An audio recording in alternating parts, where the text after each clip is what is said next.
Hello friends, आज हम chapter 1 science का ऑफ क्लास 10 डिस्कस करेंगे, जो कि है केमिकल रिएक्शन एंड इक्वेशन। इसमें हम आज देखेंगे कि इस चैप्टर में क्या क्या होता है, केमिकल रिएक्शन क्या होता है, केमिकल इक्वेशंस क्या क्या होता है, कितने टाइप की रिएक्शंस होती हैं, हम एक इक्वेशन को कैसे बैलेंस करते हैं, एक इक्वेशन में क्या क्या होता है, रिएक्टेंट, प्रोडक्ट, ये सब क्या होता है, और हमें एक इक्वेशन को बैलेंस करना क्यों ज़रूरी होता है, हमारी डेली लाइफ में क्या क्या केमिकल रिएक्शंस होते हैं, और कुछ कुछ इम्पॉर्टेंट पॉइंट्स भी मैं आपको बताऊंगी जो एग्ज़ाम पॉइंट ऑफ व्यू से बहुत ज़रूरी है। ठीक है, let's start. Chemical reaction and equation. Chemical reaction क्या होता है? It is a process in which one or more substances form new substances. ठीक है, केमिकल रिएक्शन वो होता है, ये उस तरह का प्रोसेस है जिसमें एक या एक से ज़्यादा सब्सटेंस मिलकर एक नया सब्सटेंस बनाते हैं, and it can not be reversed by any physical methods. और ये रिएक्शन रिवर्स नहीं हो सकती है किसी भी फिजिकल मेथड से। फिजिकल मेथड्स कौन कौन से होते हैं? जैसे कि filtration, magnetism, centrifugation, distillation and evaporation. ठीक है, chemical reactions can not be reversed by any physical methods. ठीक है, अब केमिकल रिएक्शन इन्वॉल्व्स, एक केमिकल रिएक्शन में क्या क्या हो सकता है? चेंज इन स्टेट हो सकता है, चेंज इन कलर हो सकता है, चेंज इन टेम्परेचर और evaluation of gas. Change in state का एग्जांपल हमने सबसे पहले अर्लियर क्लासेस में पढ़ा था कि जब हम कपूर को जलाते हैं तो वो गैशियस फॉर्म में आ जाता है, सॉलिड से सीधा गैशियस फॉर्म में। अब इस क्लास में हम देखते हैं एक कैल्शियम ऑक्साइड जो कि सॉलिड फॉर्म में है, उसे हम वाटर से मिक्स करते हैं तो वो स्लेकेड लाइम एक एक्वस सोल्यूशन बना लेता है with the evolution of heat. मतलब यहाँ पे चेंज इन टेम्परेचर भी हो रहा है और सॉलिड से एक्वस सोल्यूशन बना है तो चेंज इन स्टेट भी हो रहा है। ठीक है, चेंज इन कलर के लिए हम यहाँ पे एक एग्जांपल ले रहे हैं। पोटेशियम नाइट्रेट सोल्यूशन में जब हम लेड नाइट्रेट सोल्यूशन में हम जब पोटेशियम आयोडाइड सोल्यूशन डालेंगे तो वहाँ पर येलो कलर का प्रेसिपिटेट फॉर्म होता है, चेंज हो जाता है कलर, जबकि लेड नाइट्रेट या पोटेशियम आयोडाइड का सोल्यूशन कलरलेस होता है और हमारा जो प्रेसिपिटेट फॉर्म होता है वो येलो कलर का होता है। चेंज इन कलर भी है। इवोल्यूशन ऑफ गैस के लिए और चेंज इन टेम्परेचर के लिए ये वाला हम एक एग्जांपल ले रहे हैं। जब हम जिंक ग्रैनुअल्स सल्फ्यूरिक एसिड में ऐड करते हैं तो हमारा जिंक सल्फेट फॉर्म होता है और इवोल्यूशन ऑफ हाइड्रोजन गैस होता है। ठीक है, और जब हम उस टेस्ट ट्यूब को टच करेंगे जिसमें जिंक ग्रैनुअल्स है और हम डाइल्यूट सल्फ्यूरिक एसिड ऐड कर रहे हैं तो वो टेस्ट ट्यूब भी थोड़ा सा वार्म हो जाता है, तो वहाँ से चेंज इन टेम्परेचर हो गया, वो हमने रिकॉर्ड किया। ठीक है, एक केमिकल रिएक्शन में क्या क्या होता है? चेंज इन स्टेट हो जाता है, चेंज इन कलर भी हो सकता है, चेंज इन टेम्परेचर और इवोल्यूशन ऑफ गैस, ये सब भी हो सकता है। Chemical reactions in our daily life. हमारी डेली लाइफ में कौन कौन से केमिकल रिएक्शंस हैं? Digestion of food, respiration, rusting of iron और formation of curd. Digestion of food, खाने का पचना भी एक तरह का केमिकल रिएक्शन है। हमारे स्टमक में कुछ एसिड रिलीज़ होते हैं तब हमारा खाना डाइजेस्ट होता है।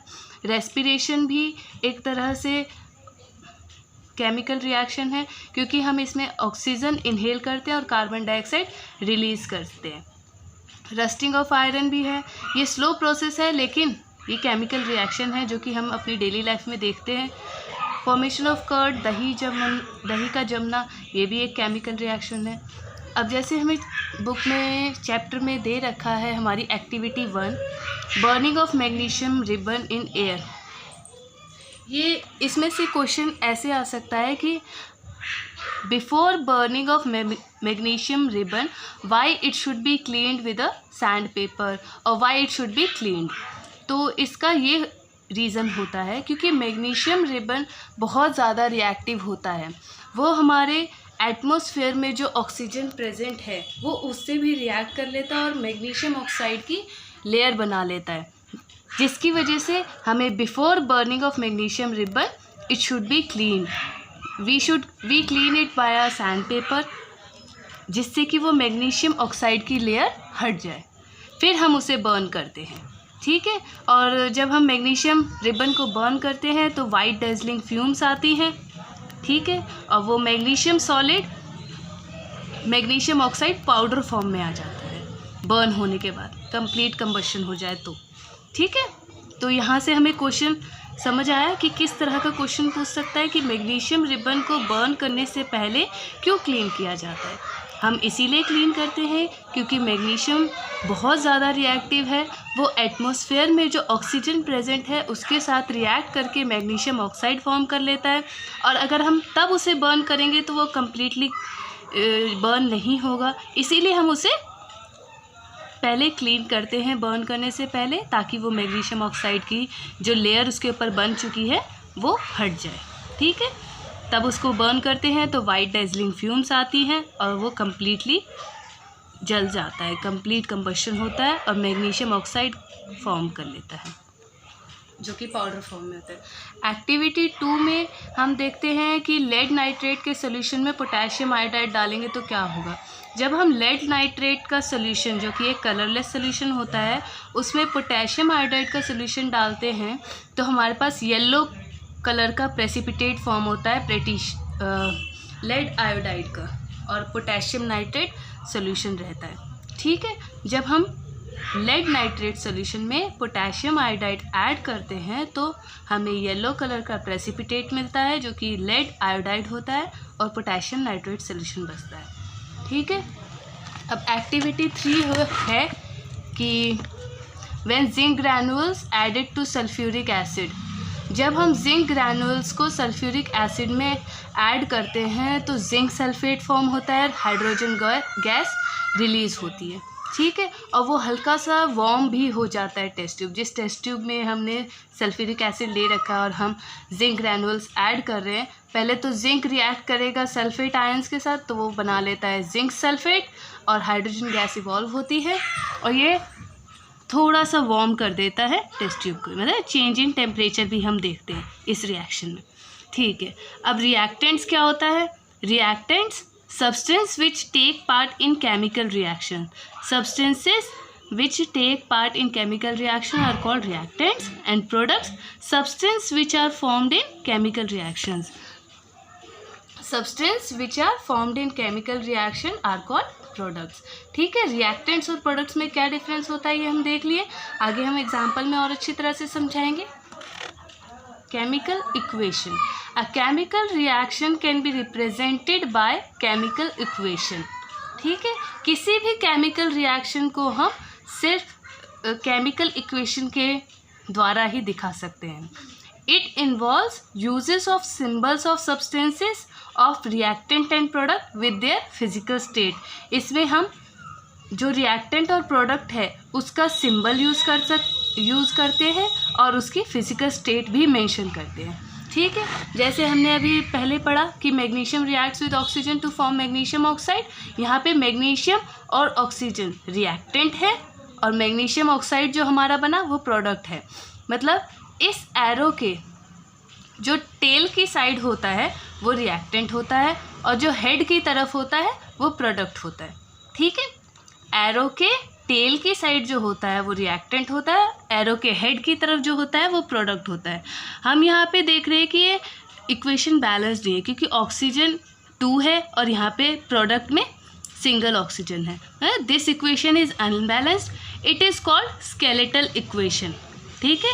जो इक्वेशन बैलेंस नहीं होती है उसे हमें करना होता है, वो स्केलेटल इक्वेशन होती है। और हम यहाँ पे फिजिकल स्टेट्स देख सकते हैं, क्या क्या हो सकते हैं। फिजिकल स्टेट के लिए सिंबल भी है S for solid, L for liquid, G for gaseous, AQ for aqueous solution, ठीक है। अब इस इक्वेशन की हम फिजिकल स्टेट भी मेंशन कर देते हैं। Magnesium is in solid form, oxygen is in gaseous form, forms magnesium oxide which is solid because ये पाउडर फॉर्म में है। ये हम फिजिकल स्टेट मेंशन कर रहे हैं। अभी हमने इक्वेशन को बैलेंस नहीं किया है, ठीक है। अब हम सीखेंगे कि how to balance a chemical equation. यहाँ पे हमने एग्जांपल ले लिया है, iron plus water gives Fe3O4 plus H2। यहाँ पे हम पहले टेबल बना लेते हैं, कि एलिमेंट, रिएक्टेंट एंड प्रोडक्ट। ठीक है, एलिमेंट क्या क्या है, FeH ऑक्सीजन का O, रिएक्टेंट्स की साइड में Fe कितना है 1, हाइड्रोजन कितने हैं 2, ऑक्सीजन कितना है 1, प्रोडक्ट की साइड में कितना है आयरन, Fe है 3, oxygen 4, hydrogen 2। We need to balance it.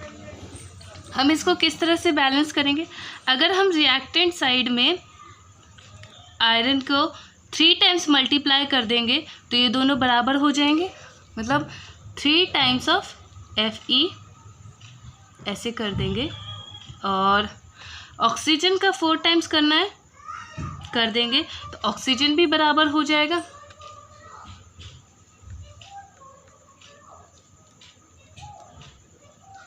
अब अगर हम ऑक्सीजन का 4 टाइम्स कर देंगे तो हमारा हाइड्रोजन यहाँ पे रिएक्टेंट साइड में बढ़ गया है, फिर हमें प्रोडक्ट साइड में भी बढ़ाना होगा।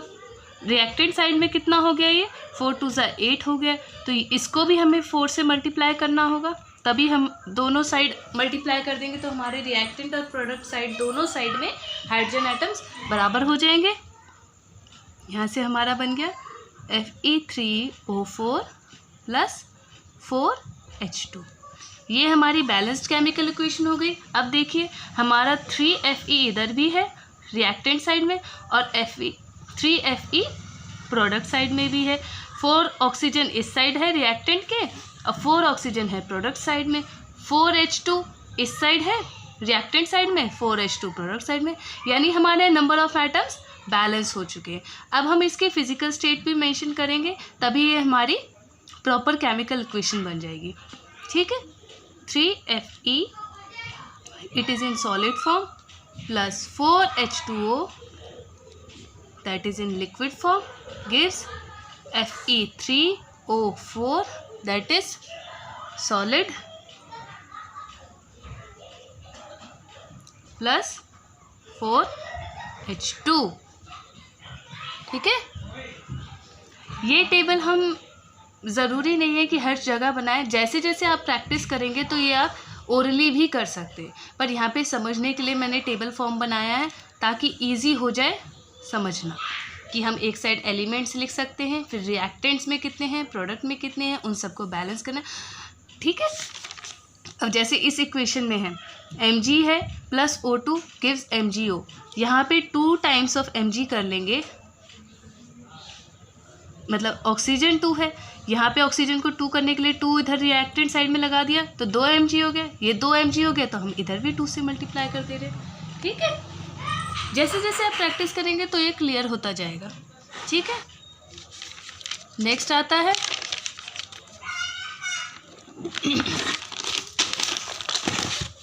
Y do we need to balance a chemical equation. हमें एक केमिकल इक्वेशन को बैलेंस करने की क्या ज़रूरत है, जैसे कि हमने अर्लियर क्लासेस में पढ़ा है law of conservation of mass, 9th class में पढ़ा है कि matter can neither be created not destroyed in a chemical reaction. इसीलिए हमें ज़रूरी है कि number of elements involve in a chemical reaction should remain same at reactant and product side. ठीक है, law of conservation of mass जो कि हमने पढ़ा है कि matter can neither be created not destroyed in a chemical reaction, इसी वजह से हमें नंबर ऑफ एलिमेंट्स रिएक्टेंट और प्रोडक्ट साइड में सेम रखने होते हैं एक केमिकल रिएक्शन में जो इन्वॉल्व होते हैं। ठीक है, so number of elements involve in a chemical reaction should remain same at reactants and product side. ठीक है, अब टाइप्स ऑफ केमिकल रिएक्शंस क्या क्या है। कॉम्बिनेशन रिएक्शन, पहला है combination reaction, the reaction in which 2 or more reactants combine to form a single product is called combination reaction. Combination reaction क्या होती है, कॉम्बिनेशन रिएक्शन वो होती है जिसमें 2 या 2 से ज़्यादा रिएक्टेंट्स कंबाइन करते हैं एक सिंगल प्रोडक्ट बनाने के लिए। ठीक है, एग्जाम्पल है burning of coal, carbon plus oxygen gives carbon dioxide, formation of water, hydrogen plus oxygen gives H2O। ये भी बैलेंस नहीं है, इसको बैलेंस करें। यहाँ पे 2 आइटम्स ऑफ ऑक्सीजन है, यहाँ पे 2 लाने के लिए 2 से मल्टीप्लाई कर दिया हमने प्रोडक्ट साइड में। अब हमारे हाइड्रोजन बढ़ गए हैं, हाइड्रोजन कितने हो रहे हैं 2 टाइम्स ऑफ H2, मतलब 4H2 हो गया, 4 हाइड्रोजन हो गए हैं। तो यहाँ पे भी हम 2 से H2 को मल्टीप्लाई करेंगे तो इक्वल नंबर ऑफ हाइड्रोजन्स हो जाएंगे। अब ये हमारी बैलेंस्ड इक्वेशन हो गई है। ठीक है, formation of water is an example of combination reaction. ठीक है, अब एक और एग्जांपल लेते हैं, फॉर्मेशन ऑफ कैल्शियम कार्बोनेट। जैसे कि मैंने अभी पीछे बताया था चेंज ऑफ स्टेट में कि calcium oxide plus water gives calcium hydroxide plus heat. इसी कैल्शियम हाइड्रोक्साइड में को हम एक वाइट वॉश की तरह भी यूज़ कर सकते हैं for white washing the walls. ठीक है, ये कैल्शियम हाइड्रोक्साइड जब हम वाइट वॉश के लिए यूज़ करते हैं तो एटमॉस्फेरिक कार्बन डाइऑक्साइड के साथ रिएक्ट करके 2-3 दिनों में कैल्शियम कार्बोनेट बना लेता है, जो कि ये डेली लाइफ में भी हमने रिएक्शन देखा ही है। तो ये एक एग्जांपल होता है कॉम्बिनेशन रिएक्शन का। ठीक है, the calcium hydroxide formed reacts with the carbon dioxide present in atmosphere to form calcium carbonate ये and gives H2O as well। मतलब कैल्शियम कार्बोनेट जो है हमारा मार्बल का भी फॉर्मूला होता है, और हम इसे वाइट वॉश के लिए क्यों यूज़ कर लेते हैं, क्योंकि ये कैल्शियम कार्बोनेट बना लेता है कार्बन डाइऑक्साइड के साथ रिएक्ट करके, जो कि एक शाइनी फिनिश देता है वॉल पे, और कैल्शियम कार्बोनेट ही मार्बल का फॉर्मूला भी होता है। ठीक है, ये थोड़ा सा इम्पोर्टेंट है, इसको अगर अच्छे से आप समझ लेंगे तो ज़्यादा अच्छा होगा। कैल्शियम हाइड्रोक्साइड हमारा कैसे बना, जब हम कैल्शियम ऑक्साइड, जिसको हम क्विक लाइम भी कहते हैं, वाटर के साथ रिएक्ट करते हैं तो वो बन जाता है कैल्शियम हाइड्रोक्साइड स्लेकेट लाइम। ये भी कॉम्बिनेशन रिएक्शन है। और जब हम स्लेकेट लाइम को वाइट वॉश के लिए यूज़ करते हैं तो वहाँ से हमें कैल्शियम कार्बोनेट मिलता है। वो कैसे, जब कैल्शियम हाइड्रोक्साइड को वाइट वॉश के लिए यूज़ किया जाता है तो वो कार्बन डाइऑक्साइड जो एटमॉस्फेयर में प्रेजेंट है उसके साथ रिएक्ट करके कैल्शियम कार्बोनेट बना लेता है to give a shiny finish, और वाटर फॉर्म करता है। ठीक है, और कैल्शियम कार्बोनेट ही मार्बल का फॉर्मूला भी है। ठीक है, next we go to decomposition reaction. In this reaction a compound splits into 2 or more substances. Decomposition reaction में एक कंपाउंड जो है वो 2 या 2 से ज़्यादा सब्सटेंस में टूट जाता है। ठीक है, जैसे कि यहाँ पे सिंपल फॉर्म दे रखी है A gives B plus C। ठीक है, अब यहाँ पे different types of decomposition reaction है, वो हम देखते हैं। Thermal decomposition. थर्मल डिकम्पोजिशन क्या होता है, when decomposition is carried out by heating. When decomposition is carried out by heating, जब हीट के प्रेजेंस में जब हमें कोई रिएक्शन को प्रोसीड करने के लिए हीट की ज़रूरत पड़ती है तो वो थर्मल डिकम्पोजिशन कहला जाता है। ठीक है, जैसे कैल्शियम कार्बोनेट को हम हीट करेंगे तो हमें calcium oxide plus carbon dioxide मिलेगा। ठीक है, तो ये थर्मल डिकम्पोजिशन का एग्जाम्पल हो गया। थर्मल डिकम्पोजिशन क्या होता है, when decomposition is carried out by heating. ठीक है, नेक्स्ट आता है electrolytic decomposition. When decomposition is carried out by passing electricity. Decomposition carried out by passing electricity, जैसे कि 2H2O में जब हम इलेक्ट्रिक करंट पास करेंगे तो हमें हाइड्रोजन गैस और ऑक्सीजन गैस अलग अलग मिल जाएगी। ठीक है, ये एग्जाम्पल हुआ इलेक्ट्रोलाइटिक डिकम्पोजिशन का। Decomposition is carried out by passing electricity is called electrolytic decomposition. Example है, जब हम वाटर में इलेक्ट्रिक करंट पास करेंगे तो हमें हाइड्रोजन गैस और ऑक्सीजन गैस अलग अलग मिल जाएंगी। ठीक है, थर्ड आता है photolysis decomposition. When decomposition is carried out in presence of sunlight, it is called photolysis decomposition. Example है, जब हम सिल्वर क्लोराइड को सनलाइट की प्रेजेंस में रखेंगे तो वो डिकम्पोज हो जाएगा सिल्वर प्लस क्लोरीन में। सिमिलरली जब हम सिल्वर ब्रोमाइड को लाइट की प्रेजेंस में रखेंगे तो वो डिकम्पोजिट हो जाता है सिल्वर प्लस ब्रोमाइड में। ठीक है, ये जो हमारी अबव रिएक्शंस है ये हम यूज़ करते हैं ब्लैक एंड वाइट फोटोग्राफी में। ये इंपॉर्टेंट पॉइंट है, हमें एग्ज़ाम में भी पूछ लेता है, और रिएक्शन के साथ अगर आपको याद रहेगा तो अच्छे से आप आंसर लिख पाएंगे। ठीक है। फोटोलिसिस डिकम्पोजिशन क्या होता है? When decomposition is carried out in presence of sunlight. Example है जब हम सिल्वर क्लोराइड या सिल्वर ब्रोमाइड को सनलाइट की प्रेजेंस में रिएक्ट कराते हैं तो वो ब्रेक हो जाता है सिल्वर क्लोराइड और सिल्वर ब्रोमाइड में। ये रिएक्शन हमारी ब्लैक एंड वाइट फोटोग्राफी में यूज़ होती है, ठीक है। थर्ड आता है displacement reaction. In this reaction more reactive element displaces less reactive element from its reactant state, ठीक है। डिस्प्लेसमेंट रिएक्शन क्या होता है? इसमें ज़्यादा reactive element less reactive element को डिस्प्लेस कर देता है उसकी ओरिजिनल स्टेट से। जैसे कि हमने एग्जांपल में देखा, व्हेन एज्यूम कर लेते हैं कि कॉपर सल्फेट एक सोल्यूशन है हमारे पास, जब हम उसमें आयरन ऐड करते हैं, iron is added to copper sulphate solution, तो हमारे पास क्या हो जाता है कि वो ब्लू कलर का सोल्यूशन जो है वो लाइट कलर मतलब फेड हो जाता है और हमारी जो कॉपर की नेल होती है वो ब्राउनिश कलर में हो जाती है। अब ऐसा क्यों होता है? ये हमारी बुक में भी है एक्टिविटी। तो ये इसलिए होता है, जो कॉपर सल्फेट सोल्यूशन होता है वो ब्लू कलर में होता है, ठीक है।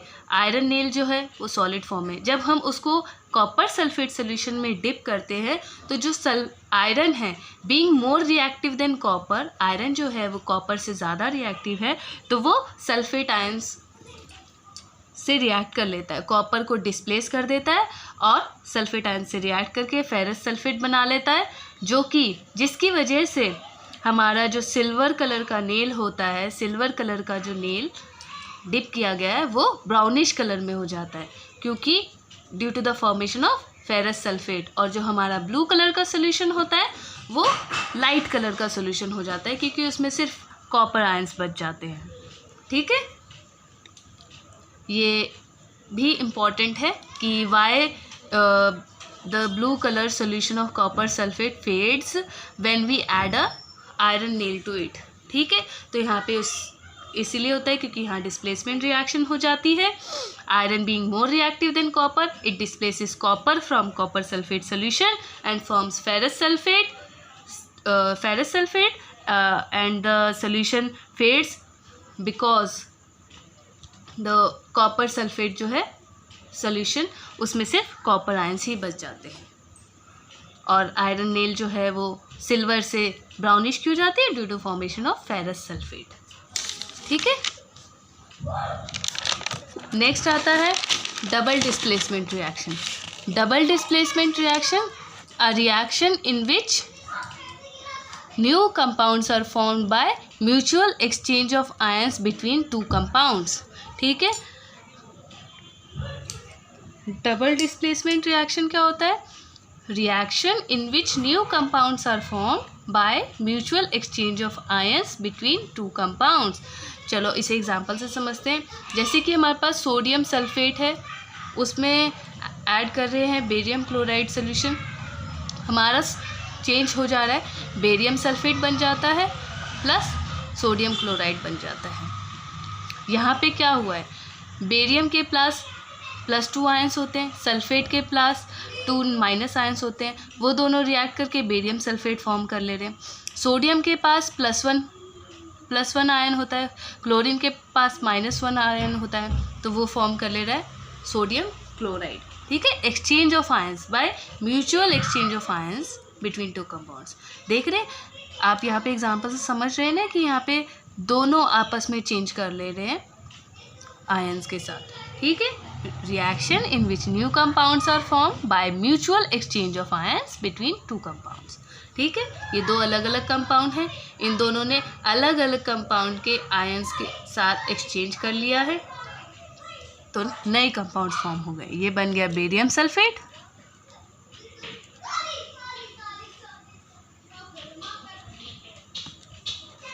और ये है सोडियम क्लोराइड।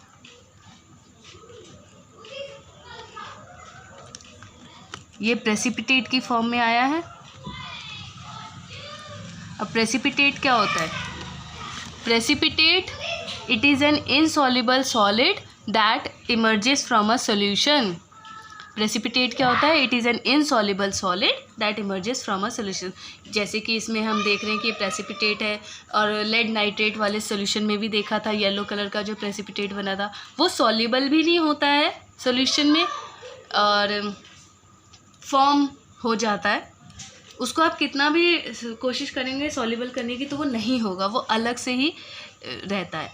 ठीक है, तो उसको हम समझ जाएंगे ऐसे। प्रेसिपिटेट क्या होता है? It is N insoluble solid that emerges from a solution. अगर आप से 1 मार्क क्वेश्चन में पूछा जाएगा तो ये इसकी डेफिनेशन होती है। अगर आप एक एग्जांपल दे देंगे तो और अच्छी बात है। एग्जांपल ये हो सकता है, चाहे हम लेड नाइट्रेट वाला ले सकते हैं जिसमें लेड आयोडाइड बनता है, येलो कलर का प्रेसिपिटेट। ठीक है, अब फर्दर आया ऑक्सीडेशन एंड रिडक्शन। ऑक्सीडेशन क्या होता है? The addition of oxygen to substance या removal of hydrogen from substance. Oxidation 2 condition हो सकता है, या तो हम ऑक्सीजन ऐड कर दें सब्सटेंस में या फिर उसमें से हाइड्रोजन निकाल दें। ठीक है, तो हमारा वो रिएक्शन ऑक्सीडेशन रिएक्शन होगा। और रिडक्शन रिएक्शन इसका बिल्कुल अपोजिट होता है। अगर हम हाइड्रोजन ऐड कर देंगे सब्सटेंस में तो रिडक्शन है, और ऑक्सीजन निकाल देंगे तो भी रिडक्शन है। ठीक है,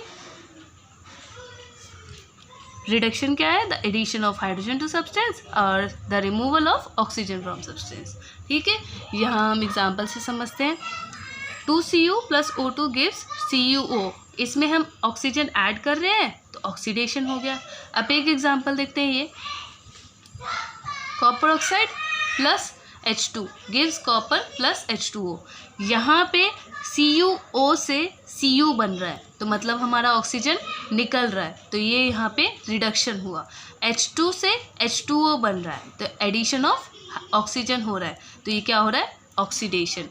the reaction in which oxidation and reduction both takes place simultaneously is called redox reaction.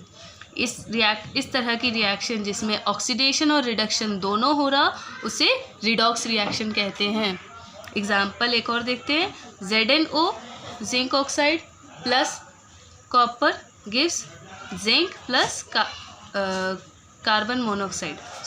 Zinc oxide + carbon gives zinc + carbon monoxide. यहाँ पे जो ZnO है वो जिंक में हो गया कन्वर्ट, मतलब ऑक्सीजन इज रिमूव, तो रिडक्शन हो रहा है, और कार्बन जो है वो कार्बन मोनोऑक्साइड बन गया है तो ये ऑक्सीडाइज हो रहा है। ठीक है, ये एक रिडॉक्स रिएक्शन का एग्जाम्पल है।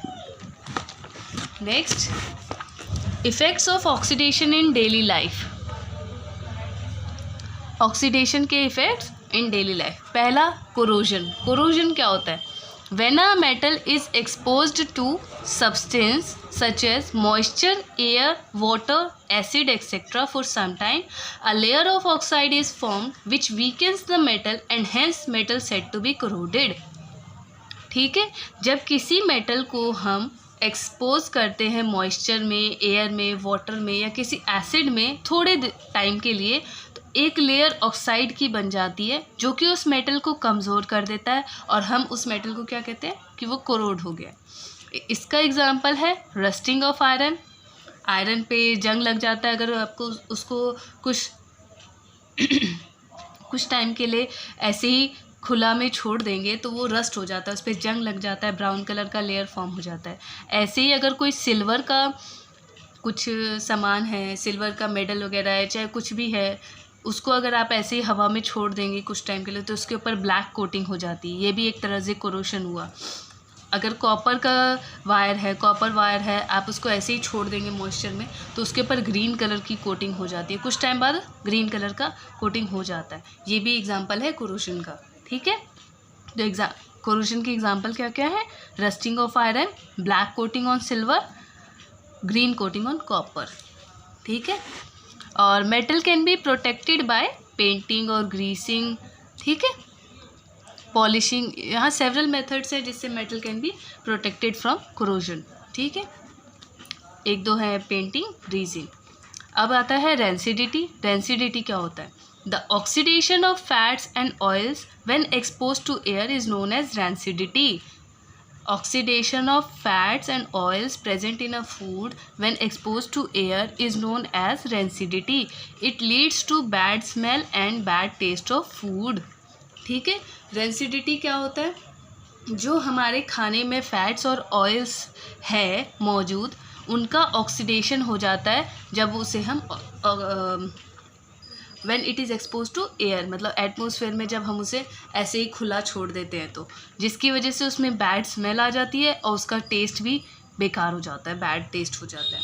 ठीक है, इसीलिए packed food contain nitrogen gas to prevent rancidity.